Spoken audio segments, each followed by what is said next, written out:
اردو زبان کی 5ویں کتاب میں میں نے پچھلی ویڈیو میں سبق نمبر 24 تک پڑھا چکا۔ انشاءاللہ آج کی ویڈیو میں سبق نمبر 25 پڑھیں گے۔ اور ویڈیو کو شروع کرنے سے پہلے اگر آپ چینل پر نئے ہیں تو چینل کو ضرور سبسکرائب کر لیں، شیئر کر دیں، لائک کر دیں۔ تو چلیے شروع کرتے ہیں۔ بسم اللہ الرحمن الرحیم۔ تیمور اگرچہ ترک تاتاری تھا مگر اس نے اپنا سلسلہ چنگیز خاں مغل سے ملایا تھا۔ اس میں یہ مصلحت تھی کہ اس کے ممالک مفتوحہ کا وارث بن جائے۔ چنگیز خاں سے 100 برس بعد اس نے خروج کیا۔ اول بلاد ترکستان کو قبضے میں لایا، پھر خراسان و فارس و عراق پر فتح یاب ہوا، پھر مغربی جانب کردستان و آرمینیا کے صوبوں کو تسخیر کیا۔ اسی اثناء میں خبر لگی کہ ایران میں سرکشی و بغاوت پھیل گئی ہے۔ یہ سن کر مراجعت کی اور شہر اصفہان پر، جو ایران کا دارالحکومت تھا، حملہ آور ہوا۔ وہاں اس قدر کشت و خون کیا کہ 70,000 سر مقتولین کے شمار کیے گئے۔ بعد اس کے شمالی جانب متوجہ ہوا اور ملک روس پر یورش شروع کی۔ پورے 9 برس تک ان ملکوں کی فتوحات میں سرگرم رہا۔ آخرکار ایک محاربہ عظیم میں دشمن کے تمام لشکر کو پامال کر کے کامل فتح حاصل کی۔ وہاں سے فارغ ہو کر اپنے وطن میں آیا اور شہر سمرقند کو اپنا پایۂ تخت بنایا اور ملک ایران کا کامل انتظام کر کے پھر مغرب کی طرف کو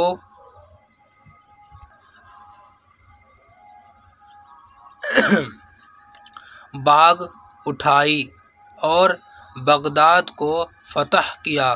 وہاں سے شمالی جانب کو رخ کیا اور گرجستان و کوہ قاف کے سرداروں کو اپنا مطیع اور فرما پذیر بنایا، بلکہ اس کوہستانی سلسلے کو طے کر کے تمام جنوبی روس کو مغلوب کیا اور پھر سمرقند میں واپس آیا، مگر اس کی جنگجو طبیعت کو شاہی محلوں میں کب چین آتا تھا، اس کو تو نئے ملکوں کی فتوحات اور لشکر کشی کا شوق تھا۔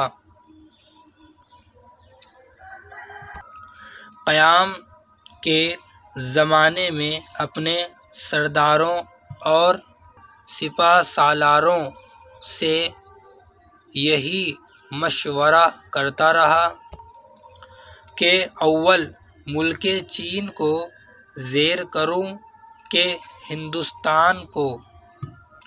بالآخر ہندوستان کا عزم قرار پایا، ہندو کش پہاڑ کو طے کر کے کابل میں آ پہنچا اور بہت جلد پنجاب کے دریاؤں کو عبور کرتا اور بعض شہروں کو جلاتا پھونکتا دلی میں داخل ہوا۔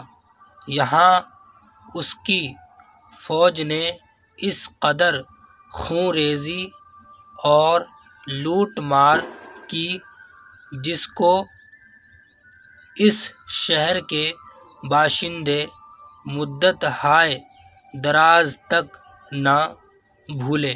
چونکہ ملک ایران کی طرف سے فتنہ و فساد کے برپا ہونے کی خبر لگی تھی، اس لیے وہ بہت عجلت کے ساتھ یہاں سے کوچ کر گیا اور ہندوستان کا باقی ملک پامالی سے بچ گیا۔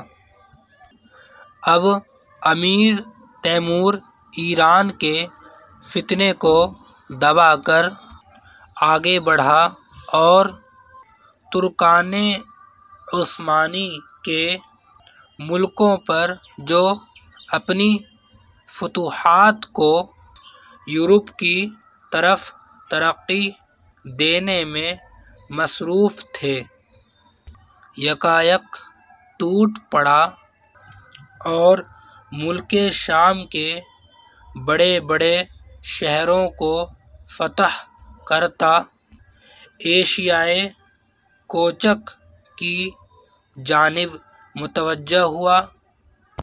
یہ خبر سن کر سلطان بایزید یلدرم جو اس وقت قسطنطنیہ پر رومیوں سے لڑ رہا تھا، تیمور کے مقابلے کو لوٹا۔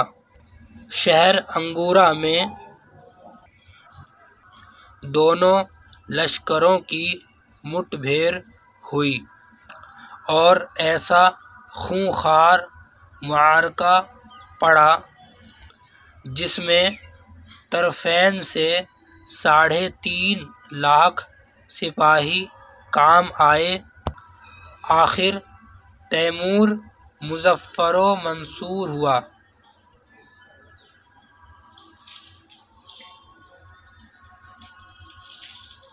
دوبارہ دیکھتے ہیں۔ آخر تیمور مظفر و منصور ہوا اور بایزید گرفتار ہو گیا۔ کہتے ہیں کہ وہ تیمور کی قید ہی میں مر گیا یا مار ڈالا گیا۔ اس فتح کے بعد ایران کے سرکشوں کو تباہ کرتا ہوا پھر سمرقند آیا اور وہاں چندے قیام کر کے چین کے فتح کرنے کو روانہ ہوا، لیکن یہ مہم پوری نہ ہونے پائی تھی کہ اس کو موت کا پیغام آ گیا اور سب ساز و سامان چھوڑ کر اس جہان سے کوچ کر گیا۔ اس میں شک نہیں کہ تیمور بڑا دلیر اور اولو العزم سپاہی تھا۔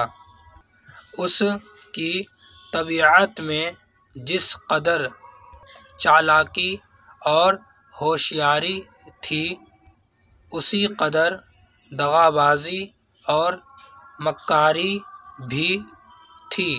وہ رعایا پروری اور انتظام ملکی کے قاعدوں کو خوب سمجھے ہوئے تھا، مگر کبھی ان کو عمل میں نہ لایا۔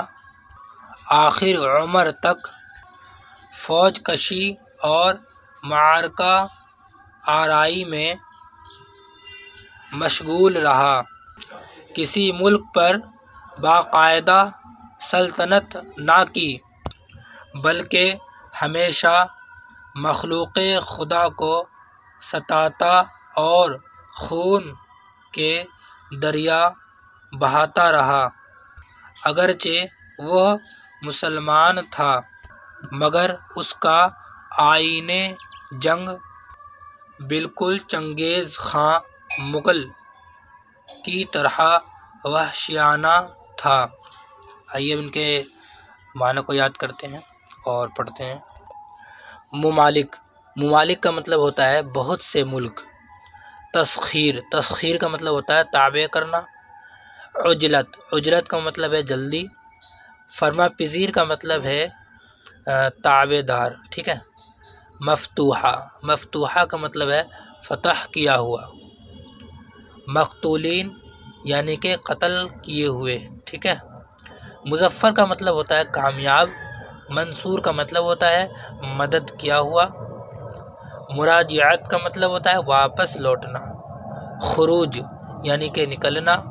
یورش، یورش کا مطلب یہاں پر ہے لشکر کشی یا چڑھائی کرنا یا آکرمن یا حملہ، ٹھیک ہے۔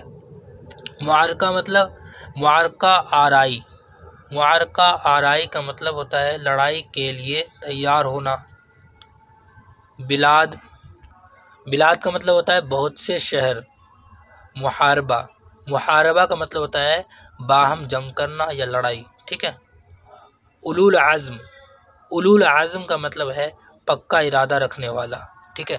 آپ سبق نمبر 25 کر لیں گے یاد، ٹھیک ہے۔ انشاءاللہ اگلی ویڈیو میں سبق نمبر 26 پڑھائیں گے۔ السلام علیکم۔